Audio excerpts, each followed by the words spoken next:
everything and everyone. You could be a rock star. Hi, rock star.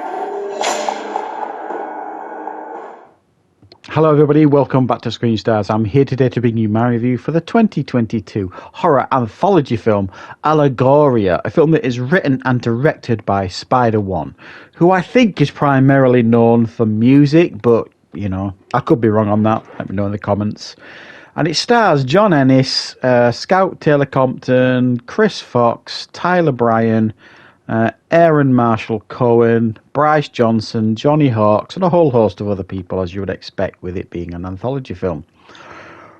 Now, this is an anthology film that is focused around the arts, and there's like a series of stories that focus on different type of artists. For example, the first thing that you see when this film starts, it's only about 70 minutes long, something like that, this film, it's not a long film, is you see like a drama class or an acting class.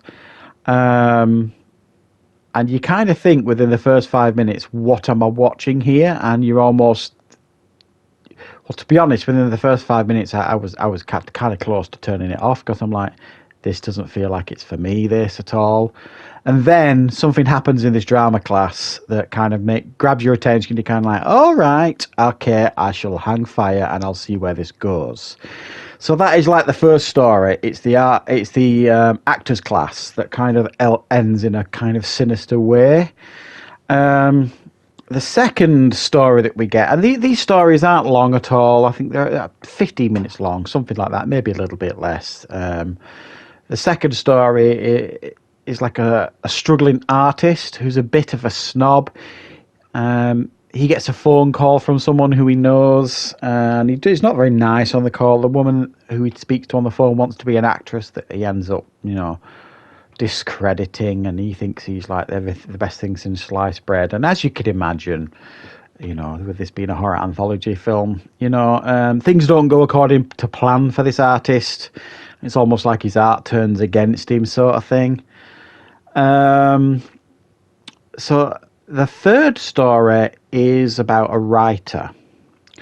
Very similar almost in a lot of ways to the second story, The Painter. So he's a writer that kind of writes horror. And it's almost like, again, it's almost like one of the characters from his stories comes to life and kind of turns the tables on him. It's kind of where it goes, the story. The fourth story I thought was quite good. And this is the one with Scout Taylor Compton, I think who was in, you know, the Rob Zombie Halloween. I don't think she goes by Scout Taylor Compton anymore. I think that'd just be Scout Compton or Scout Taylor, something like that.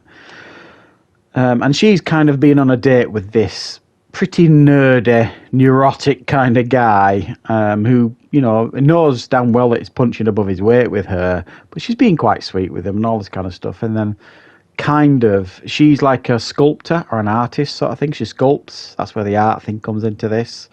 And when she shows him pictures of her work, things kind of take a sinister turn from there. I quite enjoyed that one, if I'm honest. And the last one I think was the best one. And this there's no wraparound story here with these. Normally with a horror anthology, you kind of get like a wraparound story that kind of bookends, you know, all of the stories in between. You don't really get that here. What you kind of get is the final story is about a band and music, and one of the band members claims he's got a piece of music that if you play, it will manifest evil, sort of thing. So guess what? Someone does. And that kind of triggers everything that we've seen before. Is really the best way of describing it. But I think it's the most effective story. It's the most lengthy, quite dark, very gritty, quite psychologically scary as well. I thought it was probably the best constructed story, I think, certainly the last one.